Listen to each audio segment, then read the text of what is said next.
Hey buddies, some Spuggy here, coming at you with another Borderlands 3 video. Today I'm going to be showing you Maurice's black market location, and I'm going to be showcasing all the weapons. You can probably hear my nose is a little stuffy, so I might sound a little sick in this episode. Some of you already know I am sick. I should be showcasing what each weapon can do. 2 out of the 3 are actually really good. I highly recommend farming this while you can. Now before I show you location, don't forget to like, comment, subscribe. You have no idea how much it helps me out, and let's get into it. So first things first, let's show you the location. The location of this week's machine is going to be on Pandora, on Conrad's Hold. Now there's only one spawn location, so you just spawn in right here, and where we're pretty much going to be going is right over here on this location on the map. Easier to tell where it is by these 2 little vending machine spots, which is where we're starting. But there's basically only one way you can go, so just spawn in and do a one-way until you get to this location. It's going to be directly outside of the mine location, like right here. So pretty much what you want to do is you want to run up over here. I already cleared all the enemies, and pretty much it's going to be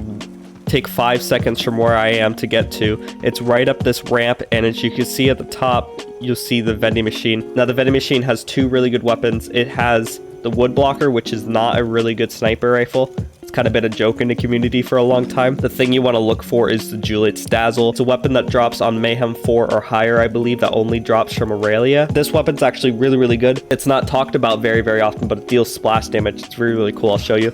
And then we have the Plaguebearer, which is one of the best weapons in the game overall. I'm going to be showing you what each one of these weapons can do, so I'm going to real quick travel to Sanctuary. Now the first weapon I'm going to be showing you is the Woodblocker. The Woodblocker is not a very good weapon, but it does have a decent amount of magazine size for a sniper rifle. The main gimmick with this sniper rifle is when you shoot it, it shoots 4 times in a quick burst, which is very nice. Of course, it looks like I'm only shooting 3 because I do have max stacks of Cloud of Lead, which pretty much allows to not consume ammo, but it deals okay damage. Of course, you can optimize the amount of damage it deals if you were to have a very specific build, but overall, this weapon's kind of niche. It's not very good.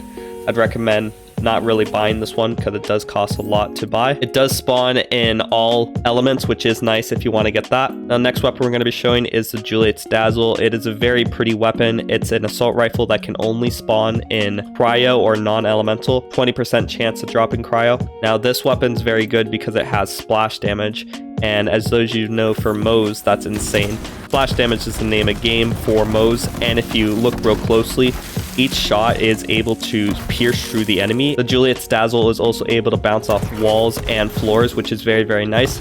So once it pierces through the enemy, it has a chance to come back around and potentially hit the enemy. As you saw there, it almost hit the Jack clone twice. Another special thing is when you kill an enemy with this gun, your magazine is completely reloaded, so it's very good for mobbing. It's actually really slept on. It deals a ton of damage, and it does splash damage. So if you optimize splash damage, it does really good damage that you just saw right there. Lots of decent damage. I would definitely recommend grabbing it. It's very good weapon, very satisfying to shoot, and it's very nice that it pierces through enemies. Now the next and final weapon here is going to be the Plaguebearer. The Plaguebearer is a phenomenal weapon. I'm going to have to show you with some mobs because its ability to do what it does is insane. It can spawn in any element. It cannot spawn in non-element, so all elements have an equal chance of 20% chance of dropping. You'll probably want to get a fire one. Now pretty much what it does is you have to charge it up, and as it shoots, I'm going to go into photo mode real quick just so we can get a quick example of what's happening. So right now it's already happening. It shoots 1 orb. Now this 1 orb just goes in a straight line after you charge it up. It creates a singularity and explodes on impact. So it's really good for splash damage, of course, like all launchers.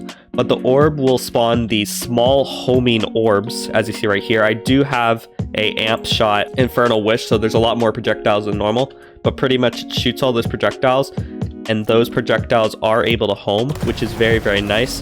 I will have to go into the battlefield so you can see the homing projectiles a little bit better, but I'm going to go up here so you can see the projectiles, just see what they look like. So as you can see here, it keeps spawning the orbs. It doesn't spawn that many. It only spawns, I believe, 6 orbs for each shot. And I'm talking about the homing orbs, but since we have an Infernal Wish, I believe it spawns 12. Actually, correction, it only shoots 2 orbs from each side for every second to a maximum of 4 orbs. Correction, if there's enemies nearby, the orb will actually continuously spawn homing orbs.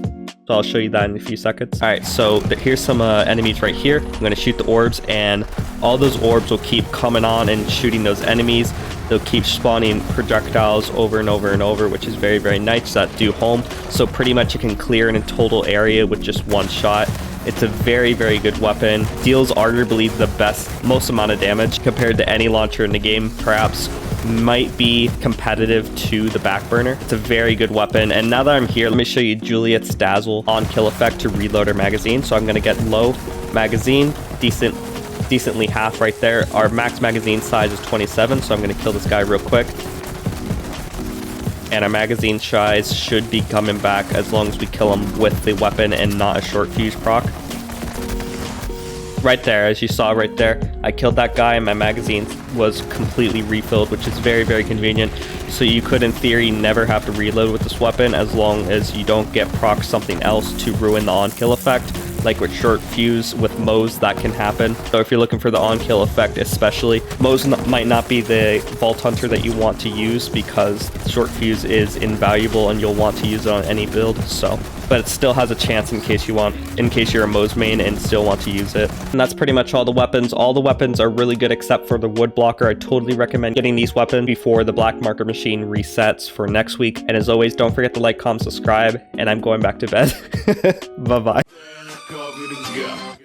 And the last shall be first to immerse in a pass out heat, facing him up with a moxie melt till he woke up drowning in tchotchke hell. War in a cave with a torch on a wall, then a window arrangement of porcelain dolls.